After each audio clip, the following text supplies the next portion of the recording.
Felicia, good morning. Well, the strongest of those quakes hit Puerto Rico yesterday morning. A 6.4 magnitude earthquake left big parts of the city in a complete blackout. So far, at least one life has been claimed because of the aftermath. Now, I spoke to a Chicago businessman who is in San Juan right now. He says Tuesday morning was one of the worst times of his life.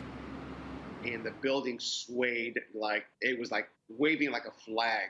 Another tremble hit, and I said, you know what, this was enough, because this one lasted about a good 2.5, 3 minutes. That's when I started realizing that these trembles were getting harder. Puerto Rico is now under a state of emergency. It was hit with a 5.8 magnitude quake on Monday, followed by that stronger quake Tuesday. All of Puerto Rico's power generation plants are located along the southern coast, which is near the origin of all the quakes that happened this week. Now, as Puerto Ricans are coping with the aftermath, experts say the shaking is not over just yet. Schools, churches, a local hospital, and homes have collapsed. Cesar Rolon, a Chicago resident, says his main concern is for the elders and families living still under blue tarps who cannot fend for themselves. He adds it's worrisome that the Puerto Rican government has not updated its earthquake preparedness plan. Why aren't the stores selling these earthquake kits? Why do we wait till this last minute to start disseminating information when there's no electricity? These are things that should be taught in the elementary schools. These are things that should be taught to our seniors on how to prepare for emergencies and even destructions of this caliber.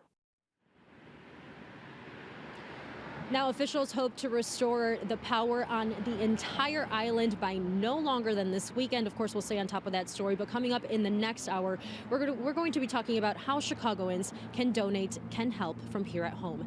I'm live in Humboldt Park this morning. Danna Gutierrez, The Jam. I was reading a couple articles, thanks so much, Deanna, about how people, at least the hurricanes, you can mentally prepare for because they're coming. Right. But there's nothing more unsettling than being when the earth is literally falling and shaking beneath you. I mean, and what a vulnerable situation for them to be in just after the hurricane, still recovering from Hurricane Maria. There's still a lot of areas in Puerto Rico that have not recovered. It's nice to see that Caesar seemed to have lights on, either at a generator or his power at least was not touched. But there's, like as Deanna mentioned, a lot of the island is out right now. For sure. All right.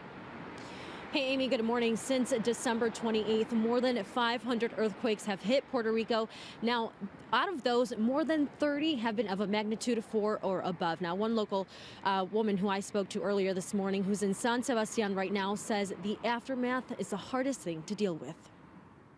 There's a lot of widespread anxiety and fear.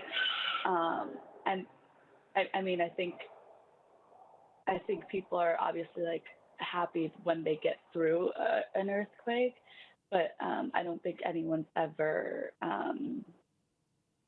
just okay. Everyone is on edge. Yesterday, Puerto Rico was struck by a 6.4 magnitude earthquake that killed at least one person.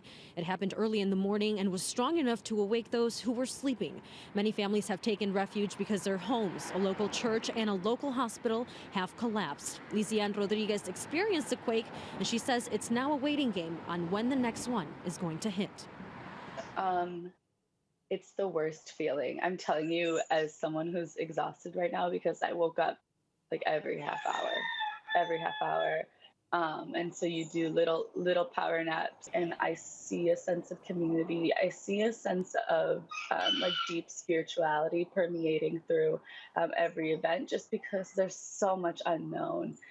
So a lot of it is just sending up prayers and focusing on the right now. Now, for those who are here and want to help, the Puerto Rican Agenda of Chicago has set up a page on their website with different forms of donations. Of course, there's a monetary donation. You can join the agenda and spread the word, or they have another form of donation which you can actually learn about their rescue, relief, rebuild strategy in Puerto Rico.